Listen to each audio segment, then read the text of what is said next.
ద్వితీయోపదేశకాండము 11వ అధ్యాయం 1 నుండి 6 వచనముల వరకు చదువుకుందాం. కాబట్టి నీవు నీ దేవుడైన యెహోవాను ప్రేమించి ఆయన విధించిన వాటిని అనుసరించి ఆయన కట్టడలను, విధులను, ఆజ్ఞలను ఎల్లప్పుడూ గైకొనవలెను.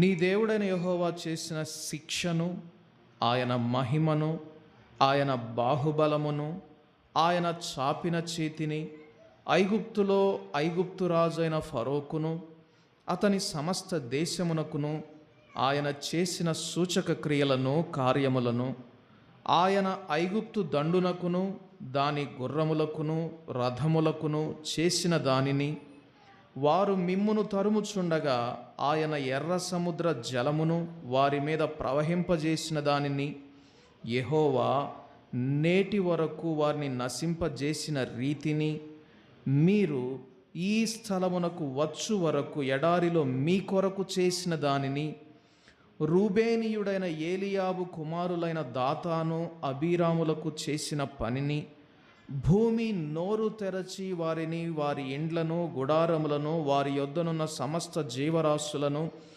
ఇశ్రాయేలీయులందరి మధ్యను మృంగివేసిన రీతిని చూడకయు ఎరుగకయు ఉన్న మీ కుమారులతో నేను మాటలాడుట లేదని నేడు తెలుసుకొనుడి. ఏమంటున్నాడంటే మోషే భక్తుడు, మీ పిల్లలతో నేను మాట్లాడడం లేదు అంటున్నాడు. మీతోనే మాట్లాడుతున్నాను. మీరెవరు? ఈ కార్యాలన్నీ చూసి ఎరిగిన వారు మీరు. ప్రభువు చేసిన ప్రతి శిక్షను మీరు గమనించిన వారు. మీతోనే మాట్లాడుతున్నాను, ఎరుగని మీ పిల్లలతో నేను మాట్లాడడం లేదు అంటున్నాడు మోషే. ఈ దినాలలో క్రైస్తవులు ప్రభువు చేసే శిక్షను గ్రహించని తరముగా ఉంటా ఉన్నారు. ప్రభువు చేసేటటువంటి శిక్షను, గద్దింపును, హెచ్చరికను, బోధను ఎరుగని తరంగా ఉంటా ఉన్నారు. కారణం ఏంటి? ఇశ్రాయేలీలు ప్రభువు వారికి అనుగ్రహించిన శిక్షను వెనుకకు త్రోసివేశారు. ప్రభు అన్నాడు, నా ఈ హెచ్చరికలు, నా ఈ కట్టడలు, నా ఈ ఆజ్ఞలు మీ పిల్లల తరములకు మీరు వివరించాలి, నేర్పించాలి. నేను చెప్పను. నేనొచ్చి మరలా వారిని శిక్షతోటి వారిని శిక్షలో పెంచను. I have done enough. మీకు సరిపడినంత శిక్షా జ్ఞానాన్ని అనుగ్రహించాను. మీరు దాన్ని మీ పిల్లలకు నేర్పించాలి. ఇప్పుడు మనం ఇందాక చూసినటువంటి విషయం ప్రకారం తండ్రి తను ప్రేమించు కుమారుని శిక్షించి బుద్ధి చెప్తాడు. ఇశ్రాయేలీయులతో దేవుడు అంటున్నాడు, నేను మీకు శిక్ష ద్వారా క్రమశిక్షణ నేర్పించాను, ఇక మీ పిల్లలకు నేర్పించడం మీ వంతు. ఇప్పుడు ఇశ్రాయేలీయులు వారి పిల్లలను ప్రేమించేవారైతే, వారి తరువాతి తరాన్ని వారు నిజంగా ఇష్టపడేవారైతే వారేం చేయాలి?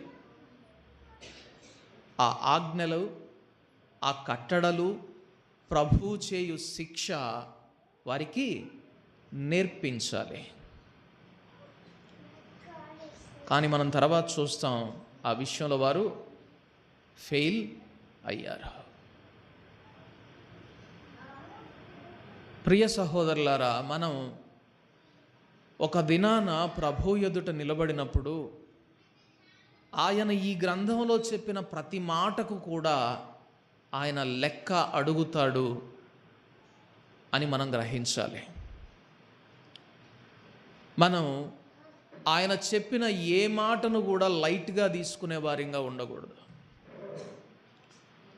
తేలికగా ఆయన మాటలను త్రోసివేసే వారిగా ఉండకూడదు. ప్రతి ఆజ్ఞ, ప్రతి కట్టడ ప్రభు యొక్క ప్రణాళికలో నుండి వచ్చినది. ఇక్కడ దేవుడు ఇశ్రాయేలీయులతో ఏమంటున్నాడంటే, నీ దేవుడైన యెహోవాను ప్రేమించి ఆయన విధించిన వాటిని అనుసరించి ఆయన కట్టడలను, విధులను, ఆజ్ఞలను ఎల్లప్పుడూ గైకొనవలెను అన్నాడు.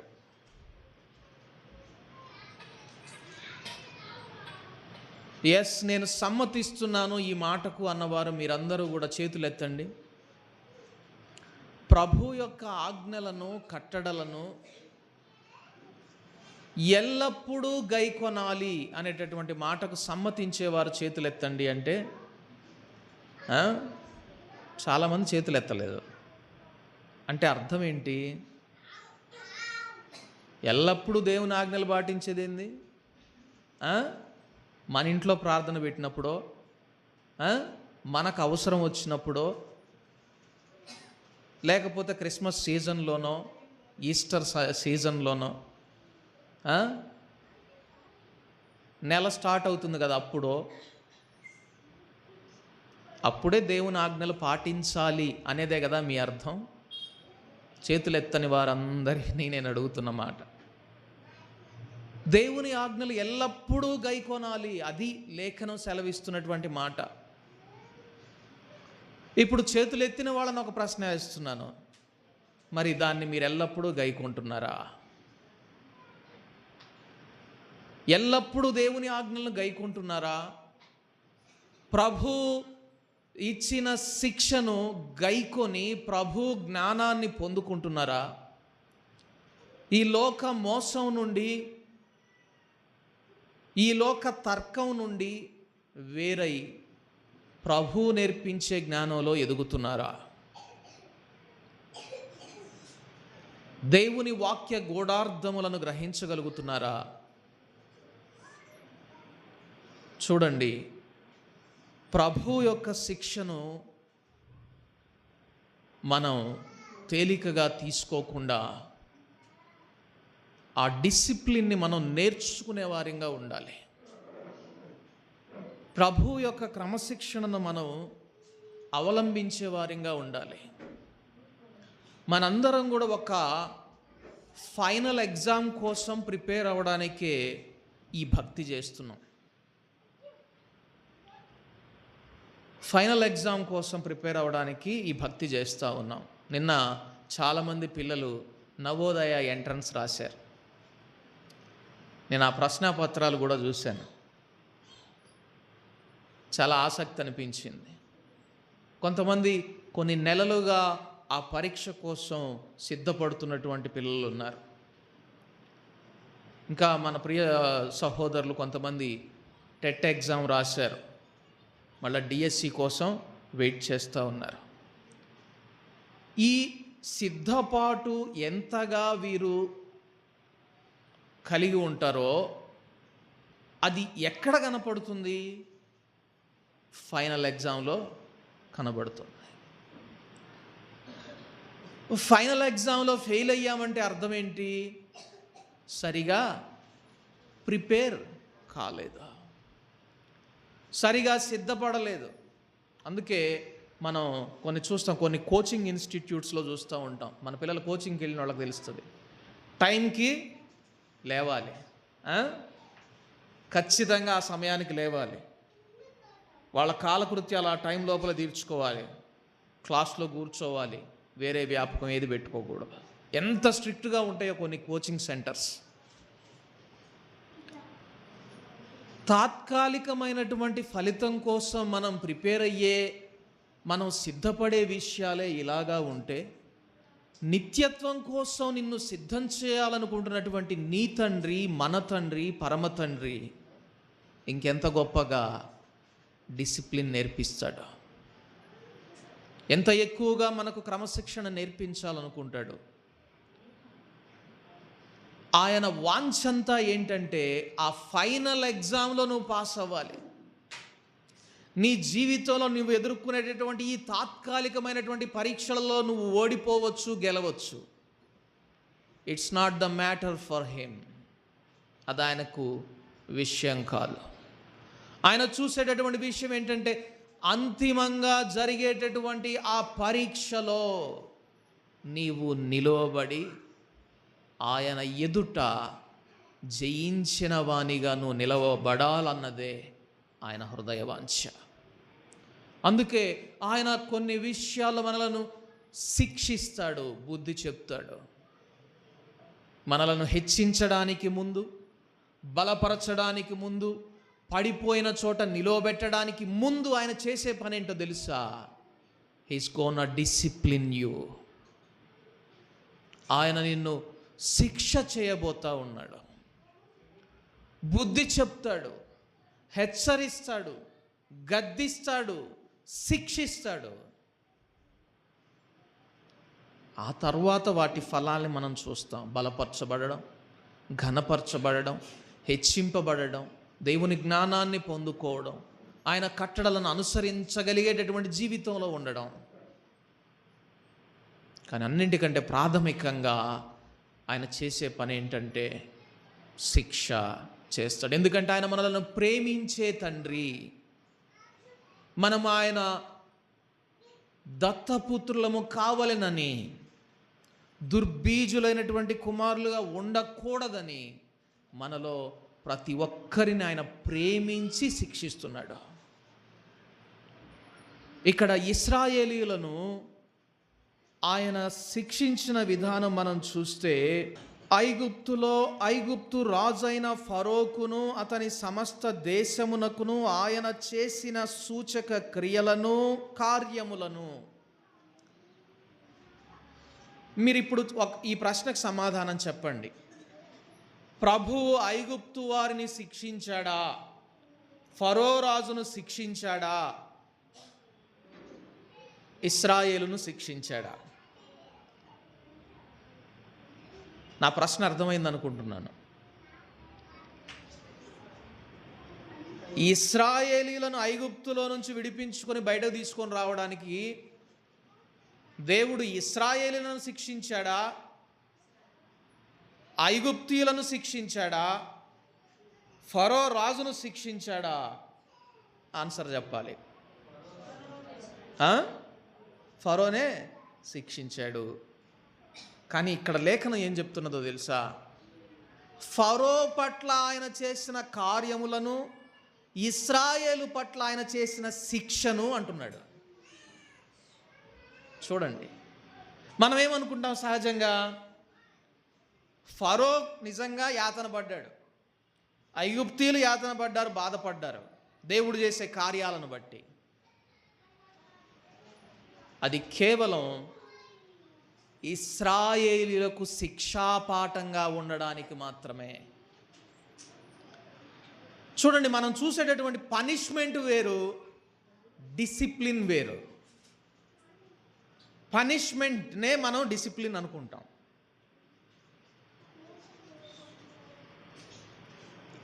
ఫరోను ఐగుప్తీయులను పనిష్ చేశాడు దేవుడు, కానీ ఇశ్రాయేలీలకు డిసిప్లిన్ నేర్పించాడు. ఎప్పుడైతే ఫరో ఇశ్రాయేలీలను పంపడానికి తన హృదయంలో ఇష్టపడలేదో, అక్కడ ఫరో చాలా బాధ పెట్టబడ్డాడు ప్రభు బలమైన హస్తం చేత.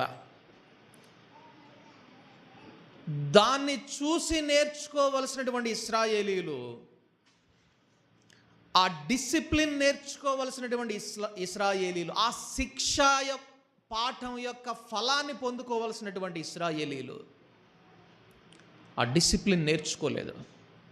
వారు దేవునికి నిర్ద్వంద్వంగా షరతులు లేకుండా లోబడడం నేర్చుకోలేదు ఇశ్రాయేలీలు. వారు ఎప్పుడైనా కూడా దేవునికి లోబడాలంటే ఒక కండిషన్ పెట్టేవాళ్ళు. మీరు చూడండి, షరతులు లేకుండా దేవునికి లోబడడం కోసం ప్రభు వారిని వారి ఎదుట ఫరోను బాధపెట్టి, ఐగుప్తీయులను బాధపెట్టి, వీరికి శిక్షాఫలం పొందుకోవడానికి వీరికి తర్బీదునిస్తే, ఆ తర్వాత ఐగుప్తుల నుంచి వచ్చిన తర్వాత ప్రతి సందర్భంలో ప్రభువును శోధించారు వారు. మమ్ములను ఐగుప్తులో నుండి ఇక్కడకు తీసుకొచ్చినటువంటి దేవుడు నిజమైన దేవుడైతే, ఆయన జీవము కలిగినటువంటి దేవుడైతే, ఇదిగో ఈ చవిసారము లేనటువంటి మన్నాతో కాదు, మాకు ఇప్పుడు మొక్కతో పోషించాలి. కండిషన్ 1. దేవుని ఎదుట షరతులు పెట్టడం చూడండి. ప్రభు ఎందుకు శిక్ష అనుగ్రహిస్తాడు మనకు? ప్రభు మనలను ఎందుకు డిసిప్లిన్లో నడిపించాలని, క్రమశిక్షణలో ఉంచాలని కోరుకుంటాడంటే, ఆయనకు నిర్హేతుకంగా విధేయత చూపేవారిగా ఉండాలని, ఆయన ప్రేమను అర్థం చేసుకుని లోబడేవారిగా ఉండాలని. మా నాన్నగారు ఒక స్టోరీ చెప్పడం నాకు బాగా గుర్తు. ఒక తండ్రి ఆ రైల్వే ట్రాక్స్ మీద పనిచేస్తూ ఉంటాడట. ఒక దినాన తన చిన్న కుమారుణ్ణి, బహుశా జోనస్ ఉంటాడు, వాణ్ణి కూడా డ్యూటీకి తీసుకుని వెళ్ళాల్సి వచ్చింది. ఆ పిల్లాడిని ఆడ కూర్చోబెట్టి ఆడుకో అని ఈయన ఆ పని చేసుకుంటా ఉన్నాడు. ఇంతలో ట్రైన్ వచ్చేసింది. ఆ ట్రైన్ రాకను తండ్రి గమనించలేకపోయాడు. దాదాపుగా ఈ తండ్రి పరుగెత్తుకొని వెళ్ళి ఆ పిల్లవాడిని ట్రాక్ మీద నుంచి తప్పించేంత సమయం లేదు. వెంటనే తండ్రికి ఒక ఆలోచన తట్టింది. నాన్న, కుమారుడా, వెంటనే పండుకో అన్నాడు. ఆ కుమారుడు వెంటనే విధేయత చూపించి ఆ ట్రాక్ మీద పండుకున్నాడట. ట్రైను ఆ ట్రాక్ మీద వెళ్ళిపోయింది, కుమారునికి తగలకుండా. ట్రైన్ వెళ్ళిపోయింది. నాన్న ఇంకా పండుకోనా అని అడుగుతున్నాడంట కుమారుడు. లేదు నా కుమారుడా, లేచి నిలవబడు అన్నాడు తండ్రి. ఇప్పుడు విధేయత ఎవరికి మేలైంది? కుమారునికి మేలైంది. నా మాట అంటే మాటే, నా మాటకు నువ్వు లోబడాల్సిందే, మాట వినకపోతే మాత్రం బెత్తంతో కొడతా, ఇట్లా నేర్పించి ఉండొచ్చు ఆ తండ్రి కుమారునికి. తను ఆ గ్రహించని జ్ఞానంలో మా నాన్న ఒక నియంత, నా తండ్రి ఒక దుర్మార్గుడు అని భావించి ఉండవచ్చు. మనము కూడా ప్రభు యొక్క శిక్షను సరిగా చూడలేనప్పుడు ప్రభు నేర్పించేటటువంటి కొన్ని పాఠాలన్నీ మనకు తప్పుగా కనబడతాయి. కానీ ఆయన అంతిమ ఉద్దేశం ఏంటంటే, తుదకు నీకు మేలు కలగాలి, చివరికి నీకు లాభం కలగాలి, చివరికి నీకు మేలు కలగాలి. అందుకే ఆయన నిన్ను శిక్షించి గద్దించి బుద్ధి చెప్తాడు. ఇశ్రాయేలీయులను అక్కడ నేర్చుకోండి మీరు లోబడడం. నా మాటకు లోబడితే ఎంత మేలు. ఫరో, నా జనాంగమును నీ దేశము నుండి పంపించు, వారు నన్ను ఆరాధించడానికి అని మోషే ద్వారా దేవుడు సెలవిచ్చినప్పుడు, ఫరో గనక వెంటనే లోబడుంటే ఆ యాతన ఫరోకి కానీ వారి జనాంగానికి కానీ ఉండేది కాదు. లోబడకపోవడం వల్ల కలిగే నష్టాన్ని ఇశ్రాయేలీయులు చూసి కూడా నేర్చుకోలేకపోయారు. అరణ్యంలోనికి వచ్చిన తర్వాత ప్రభు ఎదుట షరతులు పెట్టడం మొదలుపెట్టారు. ఏం మమ్మల్ని నడిపిస్తానన్నాడు, వచ్చాడు, ఆ కొండ మీద పోయాడు, దేవుని మాటలు వింటానని పోయాడు. 40 రోజులైంది. ఏడి మమ్మల్ని నడిపించేవాడు ఎప్పుడు మా దగ్గర ఉండాలి కదా, మా ముందు ఉండాలి కదా, మా ముందు ఉంటేనే మా నాయకుడు, మా దేవుడు. షరతు చూడండి, మరలా కండిషన్ పెట్టారు ఇశ్రాయేలీయులు. మా ముందు లేడు కాబట్టి మోషే మా నాయకుడు కాదు, మాకు కనబడడం లేదు కాబట్టి, మా ముందు లేడు కాబట్టి మమ్ములను ఎర్ర సముద్రమును దాటించి వదలు తీసుకొచ్చినటువంటి యెహోవా మా దేవుడు కాడు. మా ఎదురు ఉండేటటువంటి దేవుణ్ణి మాకు చెయ్యి అని అహరోన్ని ఒత్తిడి చేశారు. దూడను చేసుకున్నారు. ఇప్పుడు కళ్ళ ముందున్నది, దగ్గరగా ఉన్నది, ఎదురుగా ఉన్నది అదే దేవుడు అన్నారు. దేవుని కోపం రగులుకుంది, నశించిపోయారు. ప్రియ సహోదరులారా, షరతులు లేకుండా దేవుని ప్రేమించే విశ్వాసిగా, సహోదరిగా, సహోదరునిగా నువ్వు ఉండగలుగుతున్నావా? ప్రభువా, ఈ శిక్ష నీవు అనుమతించినది, దీని పాఠం నేను నేర్చుకోవాలనుకుంటున్నాను, దానికి నేను లోబడేవానిగా ఉండాలనుకుంటున్నాను, నాకు జ్ఞానం అనుగ్రహించు అని ప్రభు వైపు తిరిగి ప్రభువును ఘనపరుస్తూ కొనియాడేటటువంటి క్రైస్తవునిగా నువ్వు ఉండాలి, మనం ఉండాలి. ఇక్కడ అంటున్నాడు చూడండి, ఇశ్రాయేలుకు నీ దేవుడైన యెహోవా చేసిన శిక్షను, ఆయన మహిమను, ఆయన బాహుబలమును, ఆయన చాపిన చేతిని గుర్తు చేసుకో. నీకెలాగా ఆయన డిసిప్లిన్ నేర్పించాడో, ఎలాగ క్రమశిక్షణ నేర్పించాడో దాన్ని జ్ఞాపకం చేసుకో. ఆ తర్వాత వారిని బయటకు తీసుకొని వచ్చిన తర్వాత మార్గంలో ఎదురుగా ఎర్ర సముద్రం. ఇప్పుడు వెనుకకు చూడడం నేర్చుకున్నారు ఇశ్రాయేలీలు. ముందుకు చూస్తేనేమో సముద్రం ఉన్నది, వెనుక చూస్తేనేమో ఫరో సైన్యం ఉన్నది, పక్కలకు చూస్తే కొండలు ఉన్నాయి.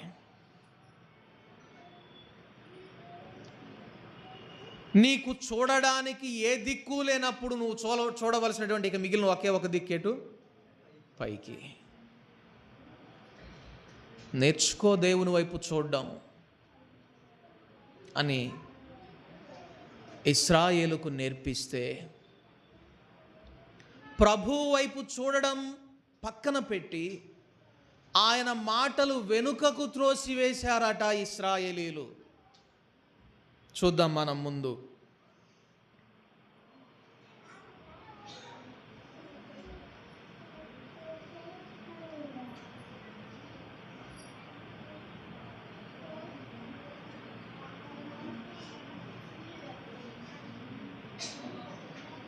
కీర్తనల గ్రంథము 50వ అధ్యాయం.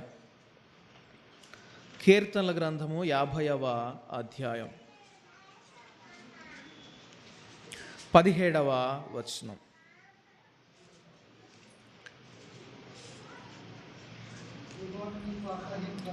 దిద్దుబాటు నీకు అసహ్యము కదా, నీవు నా మాటలను నీ వెనుకకు త్రోసివేసెదవు.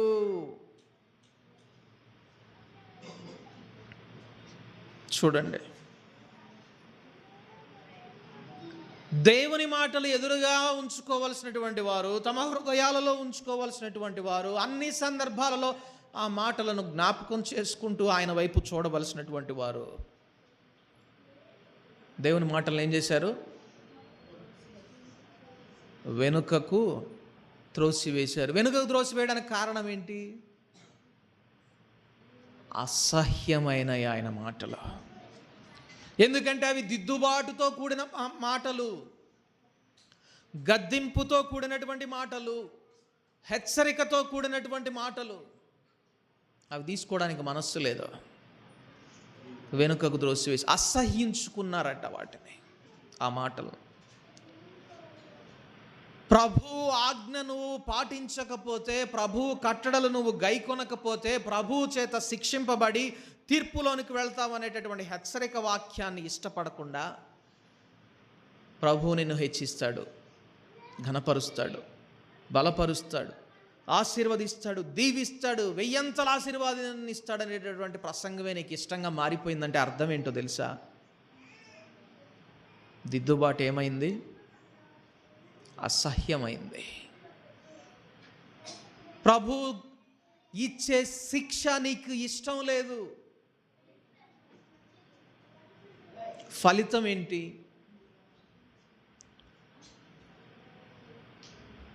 21వ వచనం. ఇట్టి పనులు నీవు చేసినను నేను మౌనినయ్యుంటిని, అందుకు నేను కేవలము నీ వంటి వాడనని నీవు అనుకొంటివి. అయితే నీ కన్నుల ఎదుట ఈ సంగతులను నేను వరుసగా ఉంచి నిన్ను గద్దించదను. దేవుని మరచువారలారా దీని యోచించుకొనుడి. గుర్తుంటుందా మరి దేవుని హెచ్చరిక? దేవుని మరచిపోయేటటువంటి వారుగా మా కృప దేవుని మాట ఏమన్నా ఎక్కుతుందా? దేవుని మరచువారలారా దీన్ని యోచించుకోండి. ఆయన అంతే చెబుతాడులే, అన్నీ వినాలంటే ఏడెక్కుతాయి బుర్రకి. పిల్లలకి క్లాసులు ఖచ్చితంగా 45 నిమిషాలే ఉంటాయి. ఎందుకని అంటే ఆ 45 నిమిషాల తర్వాత బుర్ర అలసిపోద్దట. ఇప్పుడు నాకు తెలిసి నేను స్టార్ట్ చేసి 40 నిమిషాలు కాలేదని నేను అనుకుంటున్నాను. అలా అనిపించిందంటే ఇక నేను కూడా బాబన్న గారిలాగా జజ్జనక్కరి జనారే అని పాడాల్సి వస్తుంది. బాబన్న గారు కూటానికి వెళ్ళాడంట. కూటానికి వెళితే ఆయనకు ప్రసంగం ఇవ్వకుండా ఎక్కడి నుంచి వచ్చిన ఈడికి ఇచ్చేది ఏంది అని స్థానిక పాస్టర్ గారు తీసుకొని మధ్యరాత్రి 1 గంట దాకా ప్రసంగం చేశాడంట. ఆ తర్వాత ఈయనకి ఇచ్చాడంట. అప్పటికి పరిస్థితి ఎలాగుందంటే అందరూ తోలుతా ఉన్నారట. నిద్రపోతున్నారు కొంతమంది, తోలుతా ఉన్న నోరు తెరుచుకొని నిద్రపోతూ ఉన్నారంట. మరి దేవుని వాక్యం ప్రకటించడానికి ఎంతో దూరం నుంచి వచ్చిన ఆయన ఏం చేయాలి? ఇక పాట అందుకున్నాడంట. జనకడి జనారే జనకు జనారే అన్నాడంట. భలే పాడిండే ఏంది, నిద్ర మత్తు వదిలిందంట అందరికీ. ప్రసంగం మొదలుపెట్టి ఆయన కూడా 1 గంట బాధేశాడంట.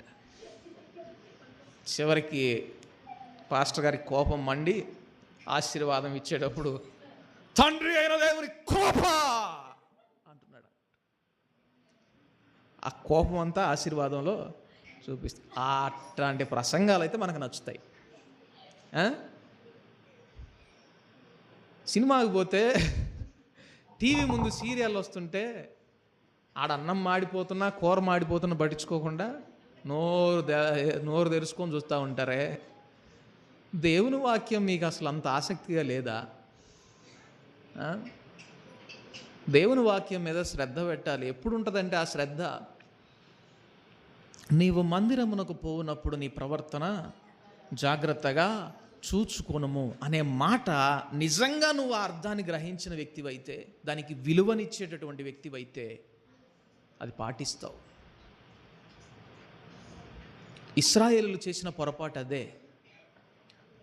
వారు లక్ష్య పెట్టలేదు దేవుని మాటల్ని. పోనీ ఆయనే గద్దిస్తాడు, ఆయనే చేస్తాడు అన్నీ. ఇప్పుడు అంతే అంటాడులే కానీ ఆయన మనసు వెన్నలాంటిది. మళ్ళీ ఖచ్చితంగా చేస్తాడు, ఆయనే చేస్తాడులే.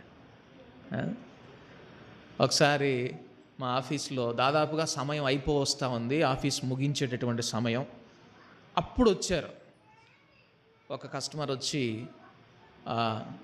ఒక డెత్ క్లెయిమ్ ఒకటి తీసుకొని వచ్చి వాళ్ళ పితరులది అకౌంట్ ఏదో ఉంటే ఆ అకౌంట్లో ఉన్న డబ్బులు నాకు డ్రా చేసి ఇవ్వండి అని చెప్పని వచ్చారు. ఆ ప్రాసెస్ చేయాలంటే కొంచెం సమయం తీసుకుంటుంది. ప్రతిదీ కూడా మనం రికార్డ్స్తో వెరిఫై చేసుకోవాలి. నామినీ ఇతనైనా కాదా, ఆ అకౌంట్ స్టేబుల్గా ఉందా, లేక చాలా షరతులు ఉంటాయి. అవన్నీ చూసుకొని చేయాలి. దానికి కనీసం ఎవరైనా పక్కన తోడుంటే కనీసం కొన్ని గంటల సమయం పడుతుంది. ఆ రికార్డ్స్ అన్నీ తీసుకుని 1 గంట అయినా సమయం పడుతుంది. కానీ వచ్చి నాకు ఇప్పుడే చెయ్యని కూర్చున్నారు. నేను గట్టిగా మాట్లాడలేను. ఇక అమ్మా ఇప్పుడు కాదు, రేపు రండి, మీరు రేపు చేస్తాను, ఇప్పుడు టైం అయిపోయింది, రేపు రండి అని చెప్పని అని అప్పటికి గట్టిగానే చెప్పి పంపించాను. ఆ డోర్ దాటి బయటికి వెళ్ళిన తర్వాత అటు పక్క నుంచి ఇంకొక ఆయన వచ్చి అట్టనే అంటాడు, ఖచ్చితంగా చేస్తాడు ఉండు అట్టనే అంటాడు కానీ ఖచ్చితంగా చేస్తాడు, వెంటనే చేస్తాడు. ఆయన ఆ సారు లేట్ చేసేవాడు కాదు. ఏమైంది, మాట పట్టి పట్టనటువంటి వారు అయిపోయారు. దేవుని యొక్క మేలు, దేవుని యొక్క దయ మనకు అలాగైపోతుంది. ఆయన కూర్చుంటే ఒకసారి, లేస్తే ఒకసారి దెబ్బలు కొట్టాడు అనుకోండి, అప్పుడు బుద్ధిగా కూర్చుంటాం. అందుకే ప్రభువు చేసే డిసిప్లిన్, క్రమశిక్షణను మనం త్రోసివేయకూడదు. చాలా జాగ్రత్త కలిగి ఉండాలి. ఆయన మనం మేలు కోసమే మనలను శిక్షించి బుద్ధి చెప్తా ఉన్నాడు. మేలు కోసమే శిక్షించి బుద్ధి చెప్తా ఉన్నాడు. నేనేందో నీలాంటి వాడిని అనుకుంటున్నావా? ఇన్ని చేసినా వదిలేస్తాడులే, ఆయన కరుణామయుళ్లే, ఆయన దయామయుళ్లే, ఆయన కృపా సంపన్నుడులే, వదిలేస్తాడులే, పట్టించుకోడులే ఆయన అనుకుంటున్నావేమో. ఈ సంగతులన్నీ వరుసగా ఉంచుతాను, ఒకదాని తర్వాత ఒకటి చెప్పి ఒక్కొక్క దానికి ఒక్కొక్క దెబ్బ పడతానే ఉంటుంది. 1 మార్కు తగ్గినందుకు 1 దెబ్బ, 2 మార్కులు తగ్గితే 2 దెబ్బలు. ఒకసారి మాకు నేను ఇంటర్మీడియట్ చదువుకునేటువంటి దినాల్లో మా లెక్చరర్ ఒక ఎగ్జామ్ పెట్టాడు. ఆ ఎగ్జామ్లో అందరికీ 10, 25 మార్కులకు పెడితే 10 దాటలేదు ఎవరికి. నాకొక్కడికే 24 మార్కులు వచ్చినాయి. అందరినీ బాదుకుంటూ వచ్చాడు. నా దగ్గరికి వచ్చినా నన్ను కూడా చేయి చాపమన్నాడు. ఎందుకని? నీకు 1 మార్కు ఎందుకు తగ్గిందిరా? ఆ 1 మార్కు ఎందుకు తగ్గాలి? నేనేమైనా సబ్జెక్ట్ తప్పు చెప్పానా? నాలో ఏమైనా లోపం ఉందా? లేదు సార్. అయితే ఎవరిలో ఉంది లోపం? కాబట్టి నీకు దెబ్బ పడాలి. బెంచ్ ఎక్కించి మరీ కొట్టాడు. అందరినేమో వాళ్ళ సీట్లో వాళ్ళని నిలబెట్టి కొట్టాడు, నన్ను బెంచ్ ఎక్కించి మరీ కొట్టాడు. ఎవనికి ఎక్కువగా ఇయ్యబడిన వానికి ఎక్కువగా, వాని యొద్ద నుండి ఎక్కువగా తీసుకొనబడుతుంది. ప్రభువు నీకు ఎక్కువగా అనుగ్రహిస్తున్నాడు ప్రియ సహోదరి సహోదరుడా. దేవుడు నీకు ఎక్కువ దయను చూపిస్తా ఉన్నాడు. ఒకప్పుడు నీ యొక్క స్థితి ఏంటో గుర్తు చేసుకో. ఈనాడు నువ్వు ఉండినటువంటి స్థితి ఏంటో గుర్తు చేసుకో. ఎంతగా ఆయన యొద్ద నుండి పొందుకున్నావు, ఎంతగా ఆయనకు జవాబుదారీతనంగా ఉంటున్నావు. ఆయన శిక్షను నువ్వు పెడచెవిన పెడుతున్నావా, లేక ఈ శిక్షనే నన్ను నీ స్వరూపంలోనికి మార్చబడడానికి కారణమవుతుందయ్యా. అక్కడ మనం ఇందా చదువుకున్నటువంటి వచనంలో ఆయన శిక్షను, యెహోవా చేసిన శిక్షను, ఆయన చూపిన మహిమను, దేవుని మహిమ నీకు అందాలి అంటే, ఆయన మహిమలోనికి నువ్వు మార్చబడాలి అంటే, ఆయన ఇచ్చే శిక్షను కూడా నువ్వు అంతే తీసుకోవాలి. ఆయన ఇచ్చే క్రమశిక్షణను, ఆయన అనుగ్రహించే గద్దింపును, హెచ్చరికను, బోధను నువ్వు అలాగే తీసుకోవాలి.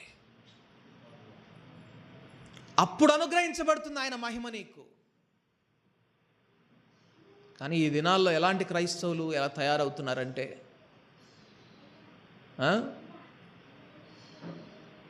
ఒకసారి నా కుమారుడు, పెద్ద కుమారుడు, వాడికి 1.5 సంవత్సరం నుంచి నేను డిసిప్లిన్ నేర్పించడం నేర్చుకున్నాను, మొదలుపెట్టాను. ఎందుకంటే బైబిల్ గ్రంథం సెలవిస్తూ ఉన్నది ఏంటంటే, బాలుడు నడవవలసిన త్రోవను వాడికి నేర్పించు, వాడు పెద్దవాడు అయినప్పుడు దాని నుండి తొలగిపోడు. బెత్తము వాడని తండ్రి కుమారునికి ఏమవుతాడు? అసహ్యుడవుతాడు. కాబట్టి 1.5 సంవత్సరం వయసు వాడిది కరెక్ట్గా. వాడు మాట వినకపోతే ఏం చేసేవాడంటే, మరలా ఆ మాట చెప్తున్నటువంటి బైబిల్ గ్రంథం ఏమంటుందంటే, తండ్రులారా మీ కుమారుల కోపాన్ని రేపొద్దు, ప్రభువు చేయు శిక్షలో వారిని పెంచండి అనే మాట చెప్తా ఉన్నది. కాబట్టి వారికి బుద్ధి చెప్పాలి, ప్రభు శిక్షను నేర్పించాలి. అదే సమయంలో నేను కోపపడకూడదు, కోపం అనే పాపానికి గురి కాకూడదు. కాబట్టి సన్న చీపురు పుల్ల తీసుకునేవాడిని. కొంతమంది ఏం చేస్తారంటే, కోపం వచ్చినప్పుడు చేతులు ఏదుంటే అది తీసుకొని పిల్లల మీదకి విసిరేస్తారు. అవునా కాదా? నా భార్య చేస్తుంది ఒక్కొక్కసారి. అది తగలరాని చోట తగిలితే తర్వాత ఇబ్బంది పడేది మనమే కదా. కోపాన్ని కంట్రోల్ చేసుకోవడం కూడా దేవుడు మనకు ఇవ్వాలి, నేర్పిస్తాడు ఆయన. సరే, సన్న చీపురు పుల్ల తీసుకొని దాన్ని తీసుకొని కొట్టను, వాడి చెవి దగ్గర పోయి గట్టిగా ఇట్లా అంట కిందికి, పైనుంచి కిందికి, దాని నుంచి ఉఫ్ అని శబ్దం వస్తుంది. చూసావా శబ్దం ఎట్ట వస్తుందో, పడితే ఇంకెట్లుంటుందో అనేవాడిని. అక్కడి నుంచి వాడు ఎప్పుడైనా నేను పుల్ల తీసుకుని ఇదిగో పుల్ల ఊగుతుంది చూడంటే చాలు మొత్తం సరి చేసుకునేవాడు.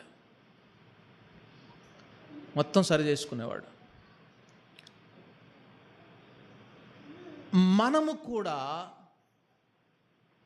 ప్రభు చేయు శిక్షను గ్రహించే వారిగా ఉంటే వెంటనే సరి చేసుకుంటాం.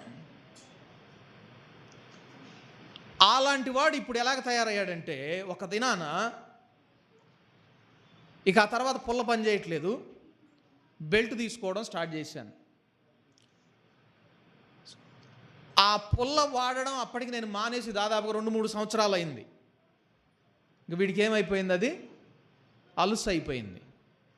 ఇంక ఒక దినాన నేను బెల్ట్ తీసుకునే లేకపోతే కర్రో ఏదో గట్టి కర్రో తీసుకున్నాను. వీడి ఇంట్లోంచి పారిపోవడం మొదలుపెట్టాడు.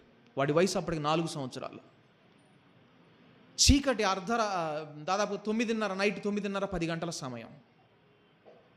గేట్ తీసుకున్నాడు, బయటికి వెళ్ళిపోయాడు. అక్కడ మేమున్నటువంటి ఇంతకుముందు పాత ఇంట్లో అక్కడ ఎవ్వరు ఉండరు, అది నిర్మానుష్యంగా ఉండేటటువంటి ప్రాంతం. అంత చీకట్లో బయటకు రావాలంటే మేమే భయపడతాం.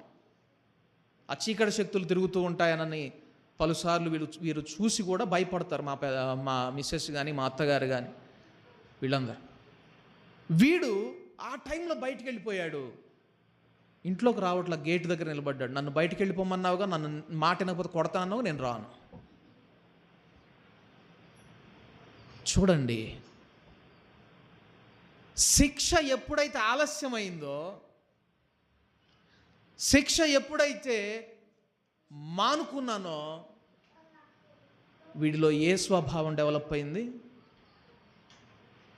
తిరుగుబాటు స్వభావం. అవసరమైతే నీ దగ్గర నేను ఉండను, వెళ్ళిపోతాను బయటకు అనేటటువంటి స్వభావం. ఈనాటి క్రైస్తవులు అలా లేరా? ప్రభు శిక్షిస్తుంటే, గద్దిస్తుంటే, హెచ్చరిస్తుంటే, బోధ చెప్తుంటే ఎడగాపుతూ ఇంకో చోటకి లేరా? దాని అర్థం ఏంటి? ప్రభు శిక్షను తప్పుగా అర్థం చేసుకుంటారా, లేక అసలు తీసుకోవడం లేదు. శిక్షించే ప్రభువు, క్రమశిక్షణ నేర్పే తండ్రి అంటే నీకు అసహ్యమైంది. అందుకే దేవుని మాటలు పెడచెవిన పెడతా ఉన్నావు, నిర్లక్ష్యం చేస్తూ ఉన్నావు, పట్టించుకోవడం లేదు. దేవుని వాక్యాన్ని గ్రహించలేనటువంటి వ్యక్తిగా మారిపోతా ఉన్నావు. ఎందుకు ఇశ్రాయేలీలు అలాగా ఓడిపోయారు? ఎందుకు అలాగా ఫెయిల్ అయిపోయారు? ప్రభువు ఇచ్చినటువంటి శిక్షలో వారు అసహ్యించుకున్నారు దేవుని దిద్దుబాటును.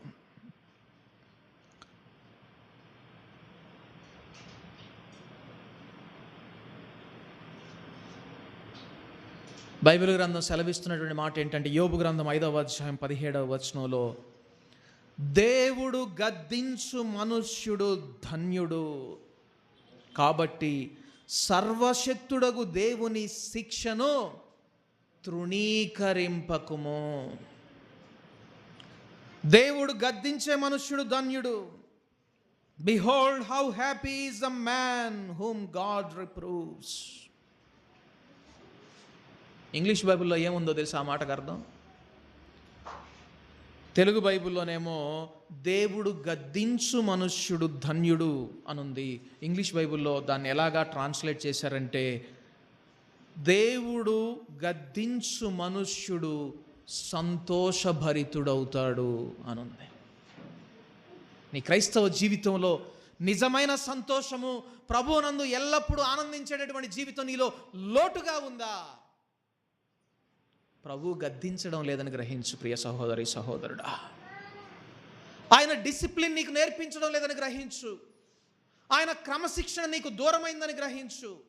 అందుకే నాలో సంతోషం లేనటువంటి హృదయ స్థితి, సమాధానం లేనటువంటి హృదయ స్థితి, కఠినపరచబడినటువంటి హృదయ స్థితి, ఆయన మీద ఆనుకొన లేనటువంటి హృదయ స్థితి ఉన్నది అని గ్రహించు. Behold how happy is the man whom God reproves. దేవుడు గద్దించే మనుషుడు ఎంత సంతోషంతో ఉంటాడని ఉంది అక్కడ. నీ హృదయంలో అలాగా చెప్పజాలని సంతోషం ఉన్నదా?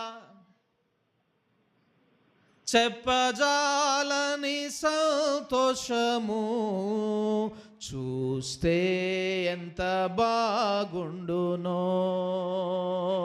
పరలోకమే స్థిరవాసము, తేజో ప్రకాశమును, చెప్పజాలని సంతోషము చూస్తే ఎంత బాగుండునో. చెప్పజాలని సంతోషం చూస్తే ఎంత బాగుండని పాడుకోవడం కాదు సహోదరి సహోదరుడా.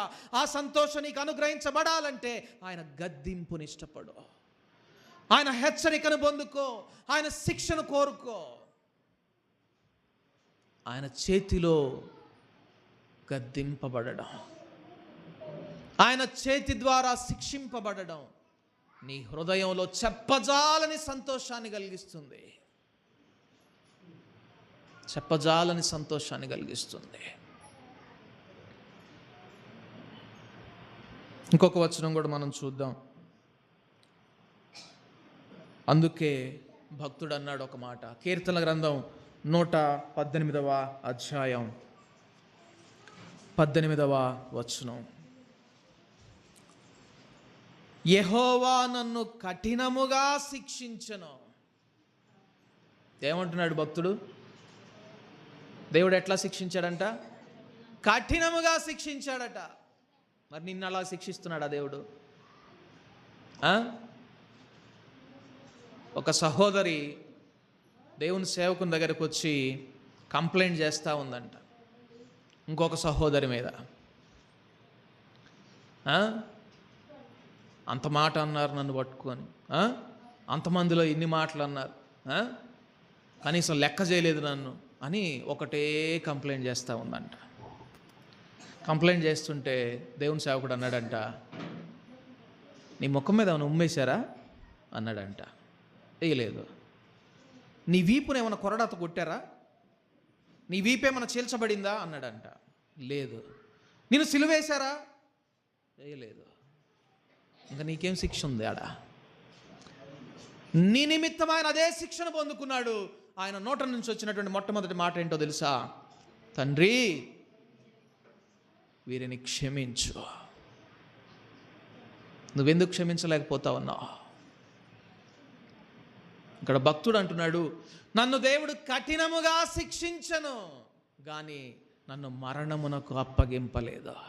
ఎంత ప్రేమ కలిగినటువంటి దేవుడు అండి ఆయన.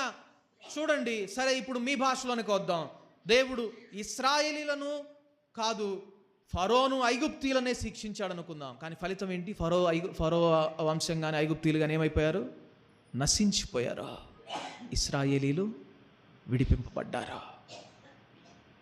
చూడండి, ప్రేమ కలిగినటువంటి దేవుడు నిన్ను శిక్షిస్తున్నాడు, గద్దిస్తున్నాడు, బుద్ధి చెప్తున్నాడు అంటే అర్థం నువ్వు మరణమునకు అప్పగింపబడకూడదు. నీ ఆత్మ మరణించిన స్థితిలో ఉండకూడదు. అది జీవంతో నింపబడాలి, అది ఉజ్జీవింపబడాలి. ఆ పరలోకపు ఆనందం నువ్వు ఇక్కడే కలిగి ఉండాలి అని ఆయన శిక్షిస్తున్నాడట. ఆ సత్యం గ్రహించాడు భక్తుడు. అంటున్నాడు, ఆయన నన్ను గద్దించాడు, కఠినముగా శిక్షించాడు, కానీ నన్ను మరణమునకు అప్పగింపలేదు. చూడండి,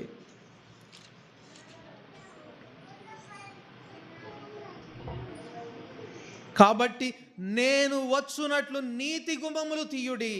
నేను వాటిలో ప్రవేశించి యెహోవాకు కృతజ్ఞతాస్తుతులు చెల్లించెదను. చూడండి ఏం చేస్తున్నాడు భక్తుడు. కఠినమైనటువంటి దేవుని శిక్షను పొందుకున్న తరువాత నేను ఆయన గుమ్మములో ప్రవేశించి ఆయనకు కృతజ్ఞతాస్తుతులు చెల్లిస్తాను. ఎందుకంటే ఆయన నన్ను మరణానికి అప్పగించలేదు, కఠినముగా శిక్షించాడంతే. తద్వారా నేను ఆయన రూపులోనికి మార్చబడాలని. అందుకే ఆయన శిక్షిస్తాడు, గద్దిస్తాడు. నా కుమారుడా, ఉపదేశమును మరువకుము, ఆయన చేయు శిక్షను తృణీకరించవద్దు. చూడండి సామెతల గ్రంథం 3:11. నా కుమారుడా, యెహోవా శిక్షను తృణీకరింపవద్దు, ఆయన గద్దింపునకు విసుకవద్దు. ప్రభు యొక్క శిక్షను తృణీకరించకూడదు, ఆయన గద్దింపుకు మనం విసుక్కోకూడదు. అలాగా మనం ఆయన శిక్షను గనక గ్రహించిన వారమైతే, పొందుకున్న వారమైతే అది మన జీవితంలో ఎలాగుంటాయంటే, చూడండి సామెతల గ్రంథం 6:23. ఆజ్ఞ దీపముగాను ఉపదేశము వెలుగుగాను ఉండును, శిక్షార్థమైన గద్దింపులు జీవ మార్గములు. నీవు దేవుని మనస్సును, దేవుని హృదయాన్ని నువ్వు గనక గ్రహించిన వ్యక్తివైతే ఆయన ఆజ్ఞ నీకు ఎలాగుంటుందంటే చెప్తున్నాడు అక్కడ, దీపముగా ఉంటుందట. ఆయన ఆజ్ఞ దీపముగా, ఆయన ఉపదేశమే వెలుగుగా ఉంటుందట. ఆయన శిక్ష, గద్దింపు జీవమార్గంగా ఉంటుందట.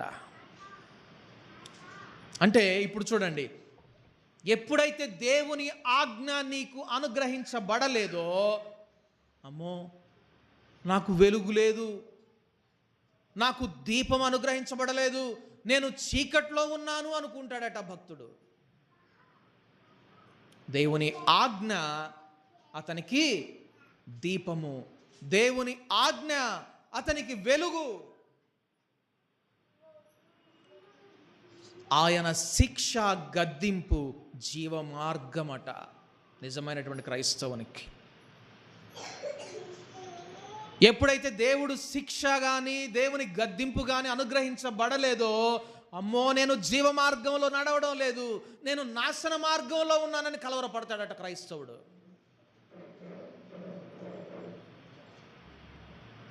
మరి దేవుని ఆజ్ఞలు, దేవుని హెచ్చరికలు మనకు అలాగా ఉంటున్నాయా?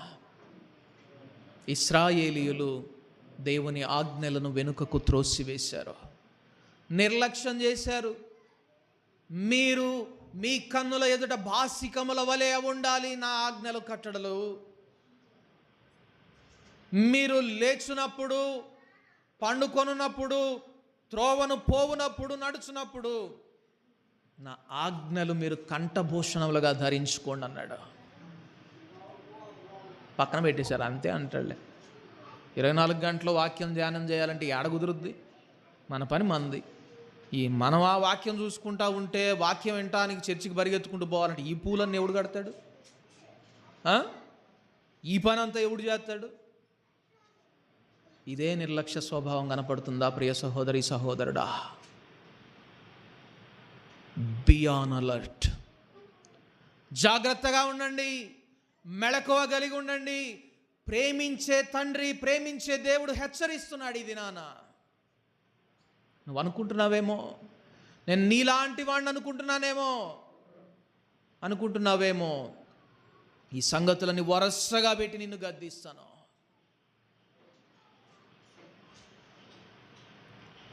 ఇశ్రాయేలీయులు నేర్పించలేకపోయారు దేవుని ఆజ్ఞలను పిల్లలకు. ఫలితం ఏంటంటే దేవుని కార్యములు ఎరుగని తరము ఇశ్రాయేలులో నుంచి బయటకు వచ్చింది. దేవుని కార్యములు ఎరుగని తరం. మీకు ఒక వ్యక్తి స్టోరీని చెప్పి నేను ముగించేస్తాను. బైబిల్ గ్రంథంలో దేవునితో నడిచినటువంటి వారు ఇద్దరిని ఉన్నారని పాత నిబంధన గ్రంథంలో దేవుడు సర్టిఫై చేస్తూ ఉన్నాడు. నోవహు, హనోకు, వీరిద్దరూ దేవునితో నడిచినటువంటి వారట. హనోకు దేవునితో నడవడానికి కారణం ఏంటి అనేది కనుక మనం చూస్తే, హనోకుకు దేవుడు ఒక కుమారుణ్ణి ఇచ్చాడు. ఆ కుమారుణ్ణి ఇస్తూ దేవుడు ఒక మాట అన్నాడట, అతనికి మెతూషెల అని పేరు పెట్టమన్నాడట. మెతూషెల అన్న మాటకు అర్థం ఏంటి అంటే, when he dies the judgement comes. అతడు చనిపోవునప్పుడు ఈ భూమి మీదికి తీర్పు వస్తుంది. అదంట ఆ మాటకు అర్థం, ఆ పేరుకు అర్థం మెతూషల.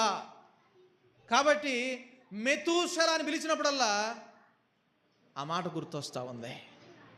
దేవుడు పిలిచినటువంటి మాట, దేవుడు చెప్పినటువంటి మాట. వాడు చనిపోయినప్పుడు ఈ భూమి మీదకి నేను తీర్పును తీసుకొని వస్తాను. వీడికి జలుబు చేసినా భయమే, ఇప్పుడు వాడికి జ్వరం వచ్చినా భయమే, వాడికి ఏదన్నా చిన్న సమస్య వచ్చినా భయమే, ఏ చిన్న అనారోగ్యం వచ్చినా భయం. అమ్మ వాడు చచ్చిపోతే ఏమైంది, ఇప్పుడు భూమి మీదకి తీర్పు వస్తుంది. నిరంతరము దేవుని యందు భయభక్తులతో హానోకు పెరగడానికి అదే కారణమైంది. కాబట్టి ఏం చేయాలి? ఆదాము దగ్గరికి వెళ్ళాడు, తన పితరుల దగ్గరికి వెళ్ళాడు. తాతయ్య చల్లపూట దేవుడు మీతో పాటు తోటలో నడిచాడంటగా, ఆయన మీతో నడుస్తుంటే ఎట్లా ఉండేది, నాకు కూడా కొంచెం చెప్పవా అని అడగడం నేర్చుకున్నాడు. దేవునితో నడిస్తే ఎలాగుంటుందో ఆ అనుభవం కావాలి. ఆ అనుభవం ఉన్న వాళ్ళ దగ్గరికి వెళ్ళి అడగడం మొదలుపెట్టాడు. ఆహా, దేవునితో నడుస్తుంటే అంత ఉజ్జీవంగా ఉండేదా, అంతగా మన హృదయం ఉల్లసించేదా, మనలో ఏ బాధ ఉండేది కాదా, ఏ భయము కూడా ఉండేది కాదా? లేదయ్యా, మేము దేనికి భయపడలేదు, ఏ క్రూర మృగానికి భయపడలేదు, మరణం అనేది విషయమే మాకు తెలియదు. ఆయనతో నడుస్తుంటే ఆయన మమ్మలను ఏలేవానిగా ఉంచాడు. ఈ భూమిని మీరు నిండించండి, దీన్ని ఏలండి అన్నాడు. మాకన్నీ లోబడే అయ్యా, ఎందుకంటే ఆయన మాతో నడిచేవాడా. అవునా? కానీ నాకైతే భయంగా ఉంది. నా కొడుకు చనిపోయినప్పుడంట తీర్పు వచ్చిద్దంట. కాబట్టి ఆ భయం పోవాలంటే నేనేం చెయ్యాలి? ఆయనతో నడవాలి. ఆయనతో నడిస్తే ఎలాగుంటుందో తెలుసుకోవాలి. ఆ ఆసక్తి హానోకును దేవునితో నడిచే వ్యక్తిగా మార్చేసింది. ప్రియ సహోదరి సహోదరుడా, దేవునితో నడవాలన్నటువంటి కాంక్ష నీలో ఉన్నదా? ఇశ్రాయేలీయులు ఆ పని చేయలేకపోయారు, పిల్లలకు దాన్ని నేర్పించలేకపోయారు, దేవునితో నడవడం వారికి తెలియజేయలేకపోయారు. ఫలితంగా దేవుని క్రియలు ఎరుగని తరం ఇశ్రాయేలులోంచి బయటకు వచ్చింది. ఆ తర్వాత ఈనాటికి కూడా యూదులు తప్ప మిగిలిన ఇశ్రాయేల్లో ఉన్నటువంటి మిగిలిన గోత్రాలు ఎవ్వరూ కూడా ఫలానా అని నిర్ధారించే స్థితి లేనటువంటి పరిస్థితికి వచ్చారు. 11 గోత్రాలు కనుమరుగైపోయాయి. ప్రియ సహోదరులారా, దేవుని మాటలు, దేవుని ఆజ్ఞలు తేలికగా తీసుకుంటున్నారా? దేవుని వాక్యం మీకు చులకనైపోతా ఉన్నదా? ప్రభువుతో నడవాలన్న ఆసక్తి మీలో సన్నగిలుతూ ఉన్నదా? చూడండి, ఈ సంగతులు మనకు దృష్టాంతములుగా వ్రాయబడి ఉన్నాయి. వాటిని చూసి మనం నేర్చుకోవాలి. ఇవన్నీ దేవుడు మన కొరకు రాయించి ఉంచినది, మనము కూడా తీర్పు పొందుదామని కాదు. ఎందుకు రాయించి ఉంచాడో చెప్తా ఉన్నాడు. కొరింథీయులకు రాసిన మొదటి పత్రిక 11వ అధ్యాయం 32వ వచనం, మనము తీర్పు పొందిన ఎడల లోకముతో పాటు మనకు శిక్షా విధి కలుగకుండునట్లు ప్రభువు చేత శిక్షింపబడతా ఉన్నాం. ఎందుకు ప్రభువు చేత శిక్షింపబడుతున్నామో తెలుసా? రేపు లోకంతో పాటుగా సమానమైనటువంటి శిక్ష మనం పొందకుండా ఉండనట్లు. ఈ లోకానికి భయంకరమైన జడ్జిమెంట్, భయంకరమైన తీర్పు ఎదురు చూస్తూ ఉన్నది. ప్రభువును నిర్లక్ష్యం పెట్టిన ప్రతి ఒక్క వ్యక్తి ఆయన భయంకరమైనటువంటి తీర్పు ఎదుటకు నిలవబడాల్సినటువంటి పరిస్థితి రాబోతూ ఉన్నది. ఆ తీర్పుకు గురి కావాల్సినటువంటి పరిస్థితి రాబోతూ ఉన్నది. ఆయన నిన్ను ప్రేమిస్తున్నాడు గనుకనే ఈ దినాన నిన్ను హెచ్చరిస్తున్నాడు, గద్దిస్తున్నాడు, బుద్ధి చెప్తా ఉన్నాడు.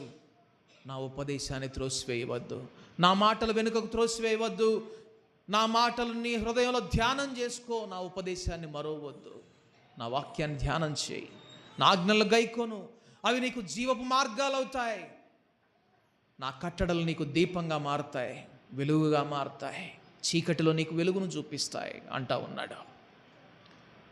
ఆయన మనల్ని ప్రేమించి గద్దిస్తాడట, శిక్షిస్తాడట. ఆ శిక్ష ఎలాగుంటుంది?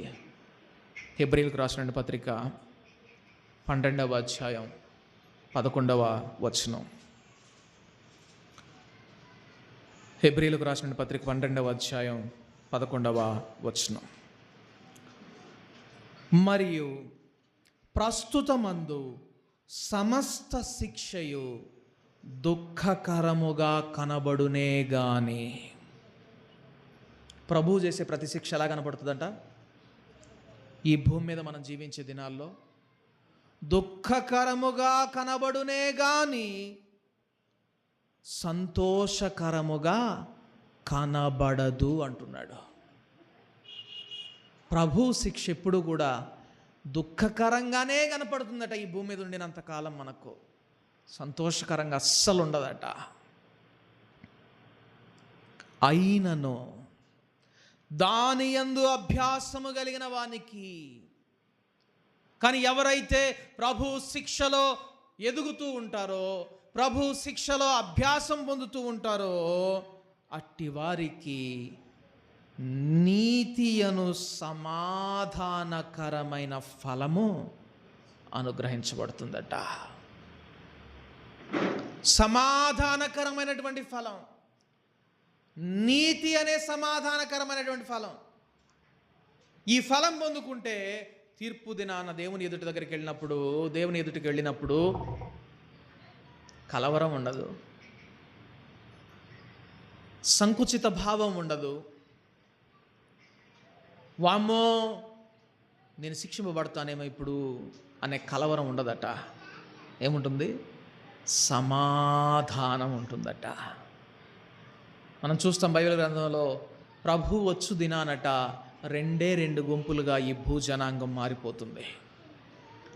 ఒక గుంపేమో ధైర్యంగా దేవుని ఎదుర్కొంటుందట, ఇంకో గుంపేమో భయంతో, సిగ్గుతో, ఆయన ఎదుటకు రావడానికి ధైర్యం చాలక తల వంచుకొని పారిపోవడానికి, కనీసం కొండలన్నా వచ్చి మనల్ని కప్పితే బాగుండు అని ఎదురు చూస్తూ ఉంటుందట.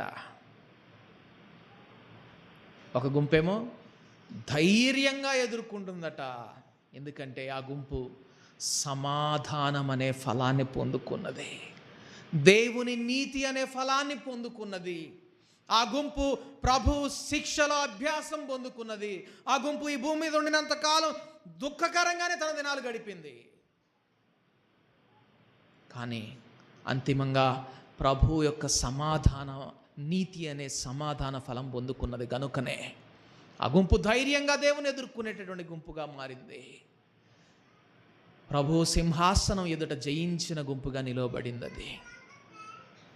అటు వారంగా మనం ఉండాలంటే ప్రభు యొక్క ప్రతి మాటను మనం అంతే సీరియస్గా తీసుకునే వారంగా ఉండాలి.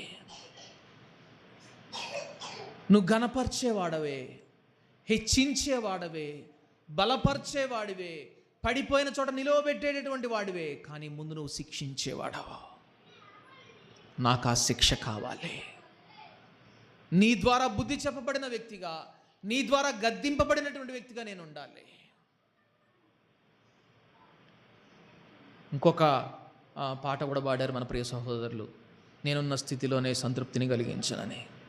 సరియగు త్రోవను నడువ కట్టడలను నాకు బోధించు, సమయోచిత జ్ఞానమును దయచేసి నాకు దీవించు. దేవుని ఆజ్ఞలే ఆ కట్టడలు గైకొనడమే నీలో జ్ఞానంగా మారిపోతుంది. సమయోచితమైన జ్ఞానంగా, అన్ని సందర్భాలలో తెలివిగా, వివేచనతోటి ఆ కీడుల నుండి తప్పింపబడేటటువంటి జ్ఞానంగా మారిపోతుంది. ఆయన కట్టడలు, ఆయన ఆజ్ఞలు గైకొనడం నేర్చుకుంటే, ఆయన శిక్షలో నువ్వు పాలు పంపులు పొందుకుంటే, ప్రభు అంటున్నాడు, నేను నన్ను మీ గృహంలోనికి, మీ హృదయంలోనికి ఆహ్వానించండి, మీకు శిక్షించి బుద్ధి నేర్పుతాను, గద్దిస్తాను అంటే ఆయన్ని సంఘంలో నుంచి బయటకు త్రోసివేశారట.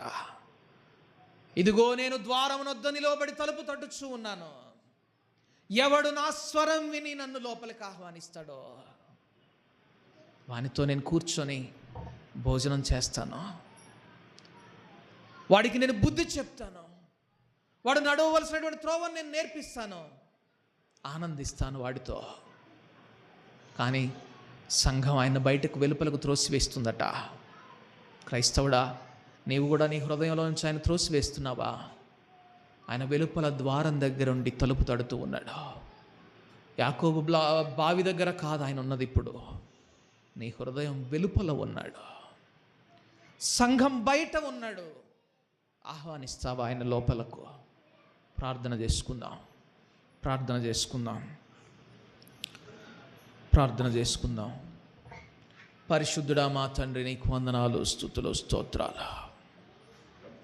మా గొప్ప దేవా, నీవు మమ్మలను ప్రేమించావు గనుకనే ఆజ్ఞలతో కూడినటువంటి ఈ వాక్యాన్ని, కట్టడలతో కూడినటువంటి ఈ ఉపదేశాన్ని మాకు అనుగ్రహించావు. ఫలితంగా తీర్పు దినాన మేము ధైర్యంగా నీ ఎదుట నిలవబడాలని, సిగ్గుపడనక్కర్లేని వారిగా నీ ఎదుట నిలవబడాలని, నీ మహిమలో ఏది కూడా తక్కువ కాని వారిగా మేము నిలవబడాలని ప్రభువా, ప్రేమించి గద్దించే వాక్యాన్ని, బుద్ధి చెప్పే వాక్యాన్ని, హెచ్చరించే నీ మాటను మాకు అనుగ్రహిస్తూ ఉన్నావు. అయితే బయటకు నెట్టివేసే వారంగా ఉన్నామా? వెలుపలికి త్రోసివేసే వారంగా ఉన్నామా? ఈ సంఘంలోంచి నిన్ను బయటకు నెట్టివేసే వారంగా మేము ఉంటే ప్రభువా మమ్మల్ని క్షమించండి. మా గృహంలో నుండి నిన్ను వెలివేసే వారంగా ఉంటే మమ్మల్ని మీరు క్షమించండి. మా హృదయాల్లోంచి నిన్ను బయటకు నెట్టివేసే వారంగా ఉంటే మమ్మల్ని మీరు క్షమించండి ప్రభువా. ఇదిగో ద్వారం తెరుస్తూ ఉన్నాం, మా హృదయ తలుపులు ఓపెన్ చేస్తూ ఉన్నాం. మీరు లోపలికి రండి ప్రభువా. మా హృదయంలో మీరు ఆసీనులు కండి. నా హృదయంలో నేను కాదు సింహాసనం మీద ఉండవలసినది, నా ప్రభువు.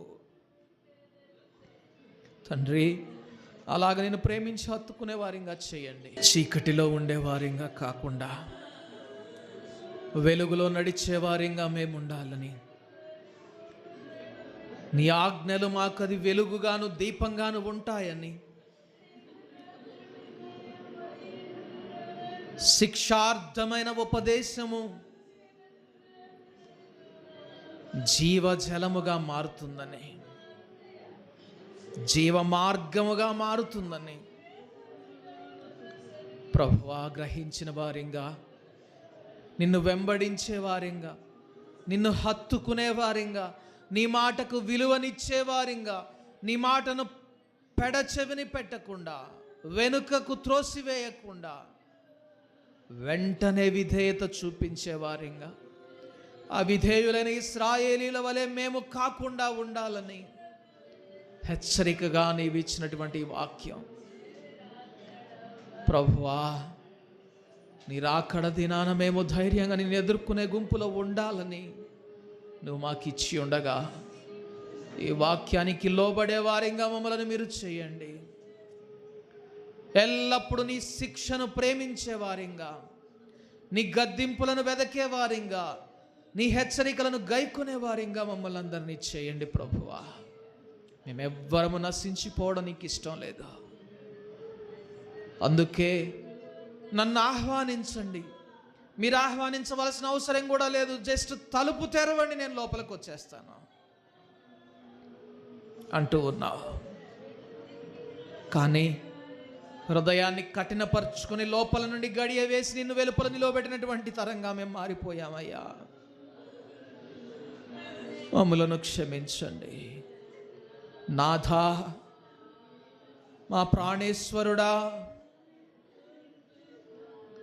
మమ్మను కొనిపోవడానికి మరలా రాబోతున్నటువంటి మా ప్రియుడా, ఈ చేతి గాయములను స్పర్శించే వారిగా మమ్మలను చేయండి. నీ రొమ్మున తల్లి లాంటి ఆదరణ ఉన్నదని గ్రహించి నీ హెచ్చరికకు, నీ గద్దింపుకు, నీ శిక్షకు లోబడే వారిగా మమ్మల్ని అందరినీ మార్చండి. ఎన్నడూ నిన్ను అవమానపరచకుండా నీ మహిమను వెదికే వారిగా, నిన్ను మహిమపరిచే వారిగా. ఒకే శిక్షాభ్యాసము ఒక జనాంగాన్ని నాశనం చేసింది, మరొక జనాంగానికి అది నీ మహిమగా మారింది. ప్రభువా, నీ మహిమగా మార్చబడే గుంపులో మమ్మల్ని అందరినీ ఉంచండి. నీ శిక్షను గైకొనే వారంగా, నీ శిక్షాఫలం పొందుకొని నీతి అనే సమాధానం కలిగినటువంటి వారమై నీ ఎదుట సంతోషించే వారంగా, ఎల్లప్పుడూ హృదయానందం కలిగినటువంటి వారంగా, ఎల్లప్పుడూ ప్రభువునందు ఆనందించే వారంగా మమ్మలను మీరు మార్చండి. మా ప్రియులను మీరు దర్శించండి ప్రభువా.